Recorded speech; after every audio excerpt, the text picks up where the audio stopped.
The third way of allocating space is auction, pricing. And that's the way they're now doing it in downtown LA, and they're doing it in San Francisco, in Portland, in Westwood, and that actually, in very crowded neighborhoods, works well if the question is, how do you make sure that there's always a space? But you have to pay for all that. You have to pay for the everything, right? Exactly. So why we should have to pay And I'm for not it? saying we should, because right now you don't have that kind of demand. Well, and we won't. My sense is your discussion is apples and oranges. You're talking about Westwood, has nothing to do Exactly. with the problems of Legion Valley. Sure. Et cetera, et cetera. And the point was just made, the problem is, that, you know, to begin with, you can't compare these streets. The streets you're talking about are legal-sized streets, not in Legion Valley. We've been told if you do a traffic study, we're not gonna have parking on both sides of the street, because the streets aren't wide enough for cars to be parked on both sides.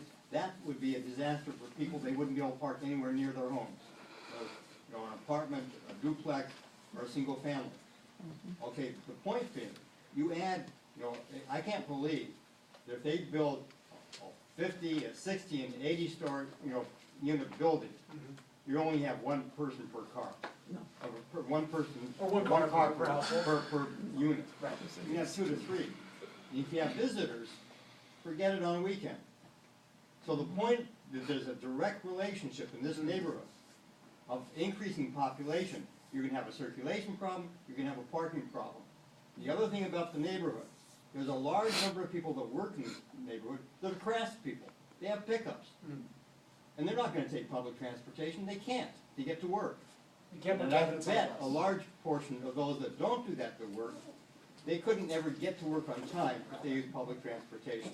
Because public transportation is so terrible in this city.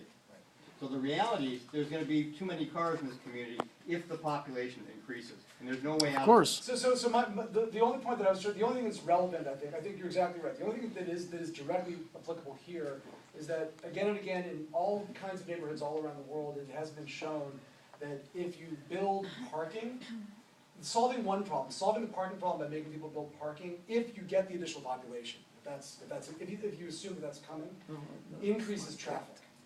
If you don't build the parking, then the people who come have to be okay driving less.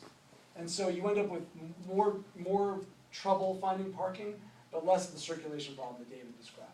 So it's sort of, it's a lesser of two evils question, or one question is, can you stop the population from coming? The second question is, if they do come, do you want them to provide a bunch of parking and increase traffic, or do you want them to provide less parking and less traffic? So it's, what problem do you want? Yeah. You go first, did you say that? No. Okay.